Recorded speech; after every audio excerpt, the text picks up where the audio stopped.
Hello and welcome to another episode of the Feminine Rising podcast. My name is Amber Moreno. Welcome. So today we are in my kitchen slash apothecary slash pantry. The pantry is actually right there. Um, and what better area to hang out and talk about the one topic at my dinner table as the cats are sneezing, and that is psychic protection and the importance of that and really what that means to me, why I do it, why I think it's important for all of you to participate in doing that, especially if you're someone that likes to channel or connect with your guides. So maybe you're new to connecting with your guides, or maybe it's something that you've never considered and or maybe it's something you have wanted to do but weren't sure how to handle it. So I'm going to cover all the basis on that today. I'm going to go ahead and sip some coconut water. I want to encourage all of you to also drink your water. Get hydrated. It's really hot out here. So in Sedona today, it was 100 degrees. It's pretty warm. Normally, I am used to that type of heat, but um, in Phoenix, I think it's around the same temperature. It's probably a lot higher than that down there, but no thanks. Okay, I'm just going to make sure my mic is in here good. And we're good. Okay. So, talking about psychic protection, what that is, what that means. So, first off, I want to start off with the word psychic doesn't necessarily have to mean like I see dead people. I feel like when we talk about that, that tends to also be the immediate of where people tend to go. And yeah, it can mean that, but in the sense of what I'm talking about, when I say psychic protection, I mean just energies in general. It could be an entity, but there are darker energies, negative vibrations that can attach to us, lower vibrations, if you will. And yes, of course, dark entities, lower vibrational entities, things that make you sick. I like to consider parasites as part of that as well, just because it's something that lives in your body. It considers you a host, and other entities and spirits and energy leeches like that have to kind of like suck onto a host, like a parasite would, in order for it to work. And so these things are very real. I believe that my grandmother, towards the end of her life, definitely had this. I also believe that as much as we do know about, like dementia and Alzheimer's and things like that, I believe that, like I said, it's just, it's hard to explain unless you've experienced it because it's like a feeling that I can relate it to. And so unless you have felt it, it's kind of hard to explain, but it's really like when you know the person well and you know that their energy is warm and inviting, right? And then all of a sudden their energy is not, it's negative. Maybe they're, more angry, more mean, more afraid, really, and just constantly thinking of crazy things like um wanting to kill people, thinking people are going to kill them. It's like this deep paranoia. And I know like dementia and Alzheimer's can sometimes go that way as well, but it's just the way that it happened and how quickly. And then the way that she passed was she didn't pass from dementia or Alzheimer's. It was a different disease that she had, but it was just like something you only really witnessed in like the movies. So it was very eye-opening to kind of witness that and to see that. And I've seen it with other family members as well, which is part of what I believe I had to reincarnate into this family, but or part of the reason I should say. But here we are.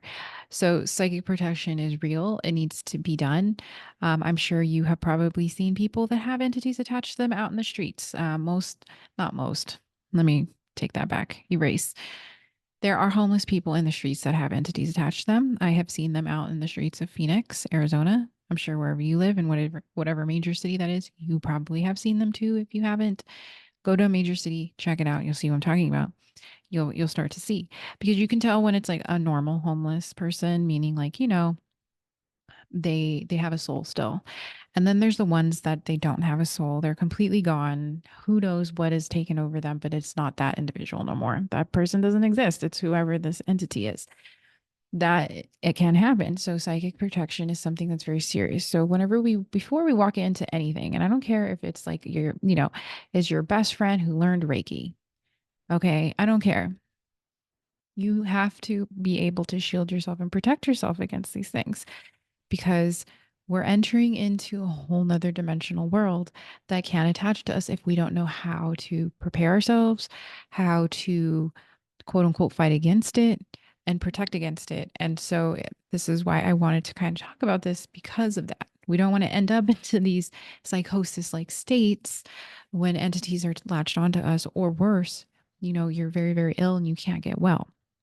People have passed away from, like, I believe, like, people that out of nowhere they get cancer and they're like super healthy. I believe it's beyond grief sometimes because when you know a person well, how did they get sick? They're happy, they're all of these things. Maybe, you know, like I said, take grief out of the equation, take trauma out of the equation. That's an entity that's on them. And so it's a real thing. So we have to be able to shield against it and protect against it. How do I do that? Well, I'm actually going to be creating a free protection meditation that you can take with you. And it'll be free. I'm going to make that available over on my website, and I'll link all the details in the show notes. And if you follow me over on Instagram at I am Amber Moreno, I'll have it over there as well. But I will lead you through that meditation over there. And if you're wondering why am I not putting it in this podcast, well, that is because we are not protecting in the podcast. We are talking about protecting in the podcast. And so the importance of that. And so if that's something that you're really interested in and it's something that, you want to go ahead and get, go head over to my website and it'll be available over there or over on Instagram at I am Amber Moreno. My website is iamambermorenowellness.com. So, okay. Now let's go back to, let's go back to the protection. So a really good grounding meditation, like the one that I'm offering for free, is a good basis to start because you really want to root yourself down, ground yourself into the space of where you are at in the world, and put on a protective bubble or protective shield of some sort. You can call in on your ancestors if you wish. Just know that you want to make sure that you are talking to your ancestors when you call them in. You can light sage if you want as well. I don't encourage lighting of sage. I only tell a few people when called to do so. There's very few people I've told to sage your feet. If you are listening to this and you're like, oh, she's told me this, you probably should do that. If you haven't done it, please do that. It's good for you. But anyway, you really want to, you can use scents. It doesn't have to be sage. You can use Palo Santo. You can use like an incense, anything like that. And that is to, cleanse the space, clear the space, invite in the ancestors, put a protection over you as well. I think a lot of people think sage is only for clearing, but that is not what I learned it was for. It's for inviting your ancestors in and putting protection over you. So once you have that protection on over you, you're good to go for the most part. But I feel like a lot of people aren't aware of how to go ahead and put that on to them. I feel sometimes maybe they can get almost like too into it, or maybe they don't think that they need it. Maybe they think that, the spirit realm is up here and they're like down here with their meditation, or maybe like, I don't really know. I know, like, for me, I didn't know that you had to constantly put a protection over you. I should have been having protection over me every time I prayed, every time I meditated.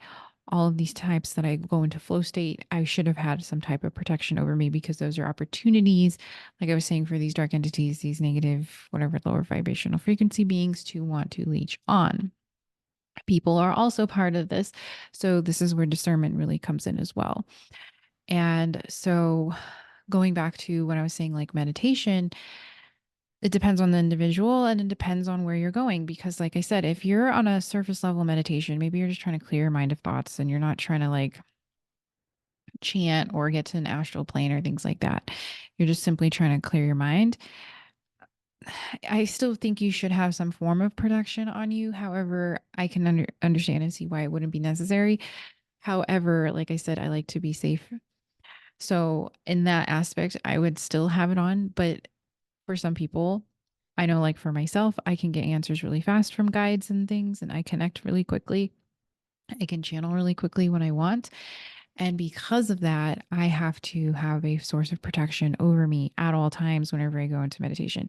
There are other people that astroplane and they're gone once they go into meditation, you know? So it depends on your level, but it's just a good practice to always have. And especially if you're trying to build a good relationship with like your guides or, you know, whatever, what is it called? Grandmaster, was it? Your ascended master, your grandmaster, whoever that is, like if you want to work with them, it's just a good practice to constantly have. And especially when you're trying to communicate with any type of energy, that's another big like reason you should really consider putting a protection over you if you don't already do that. So with all of that, I feel like that is such a mouthful and my tongue is tired already. Might be a short podcast for all y'all. I've been hitting it kind of hard with the 45-minute ones, but I was listening to one and I realized I kind of feel like I just circle around a little bit. There's a little gnat flying around. You can't see him, but he's here. It is here. Or her. I don't know. Do gnats have sex? I don't know. Like a gender is what I should have said. Anyways, it's random. I might take that out. But yes. So having a psychic protection over you is important, at least in my book. And I would imagine that the elders of the psychic realms would agree with me that are here on earth that you should have some form of protection over you at all times. I mean, look at like Harry Potter, right? Did they do that in Harry Potter? They put protection, they have protection spells over themselves, I'm sure.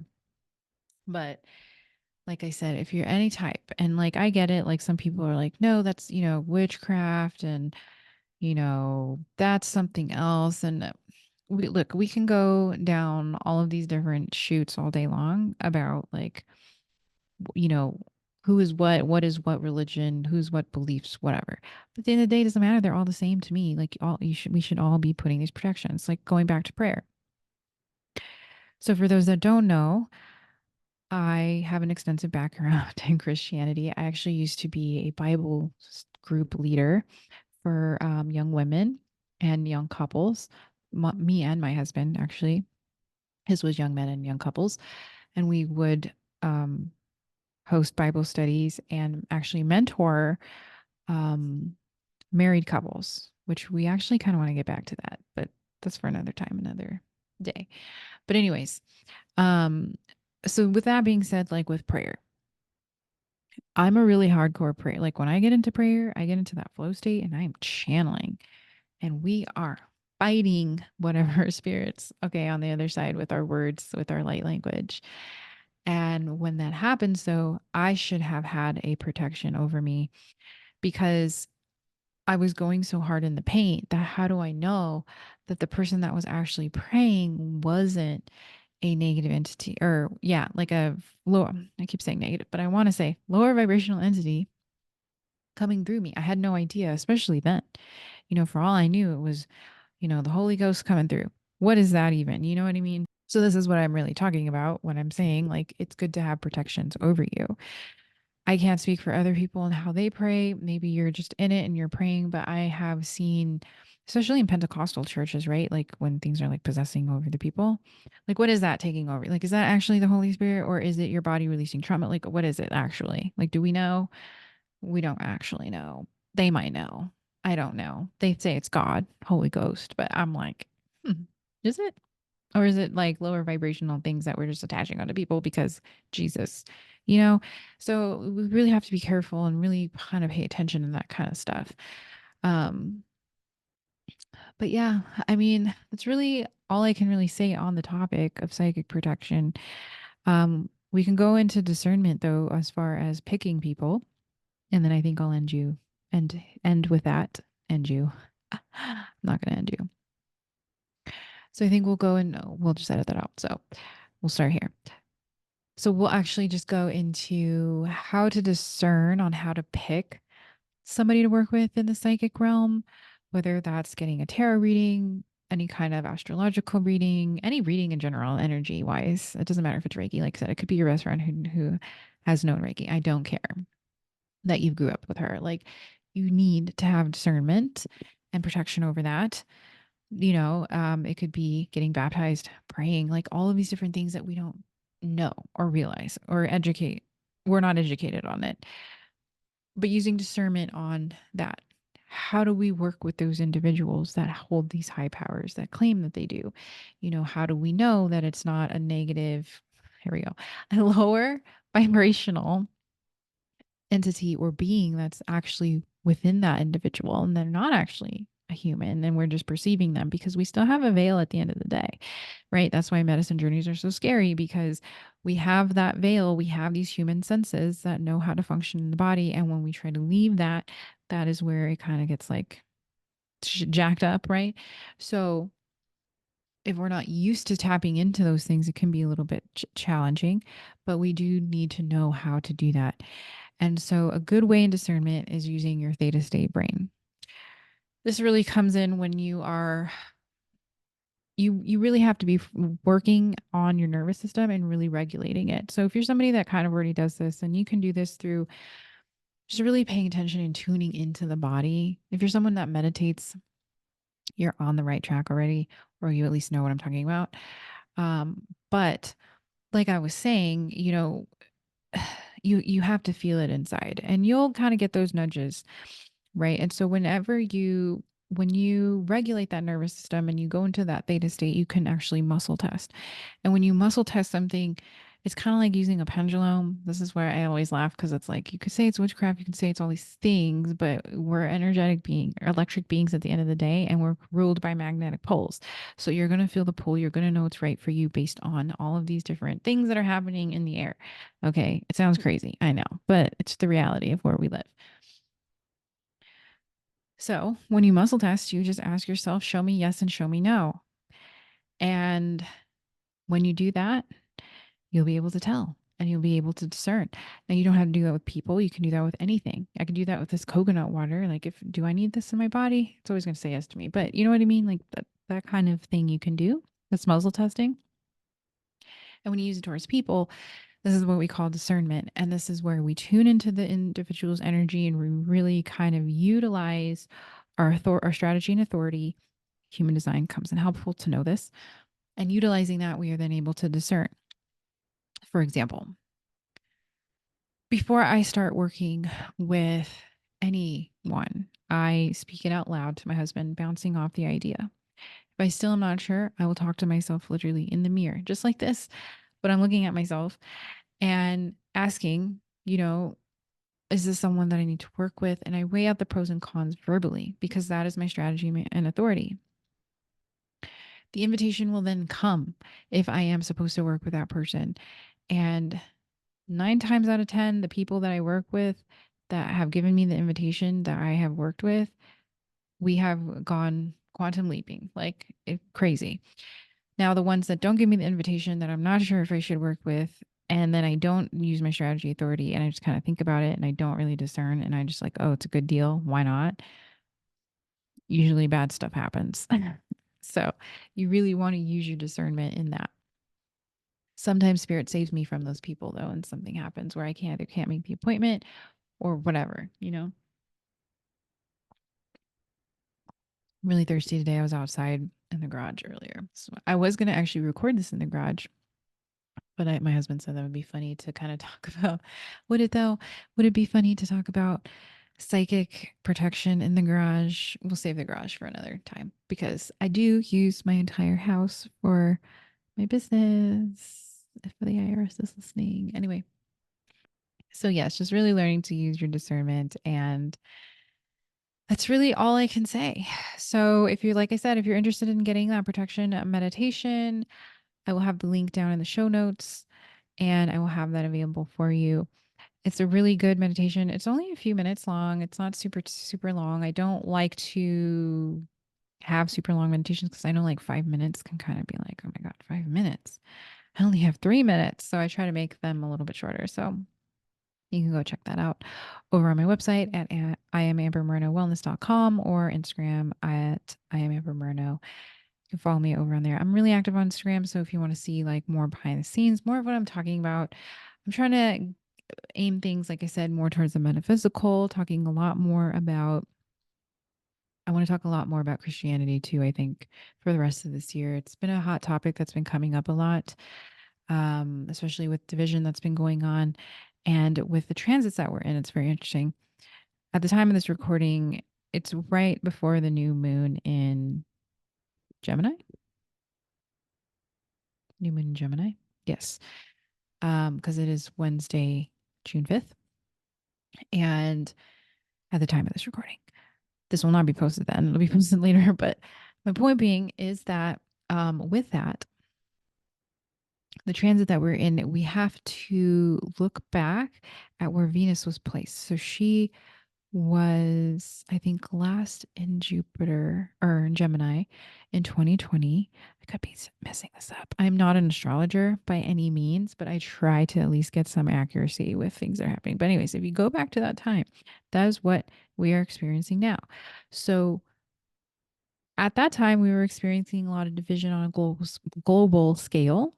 And I'm starting to see that again. But last time it had to do with mandates, right? Illnesses and things. But this time it seems like it's going to be political over beliefs again, but religious beliefs, not necessarily, and humanitarian beliefs. I don't think it's going to be necessarily over, medical and things like that, because look at what happened. It wasn't enough to shake up.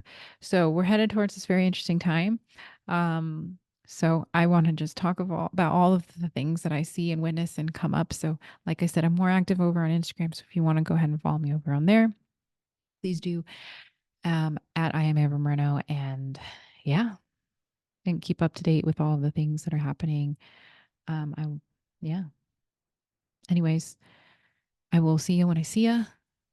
Have a beautiful week.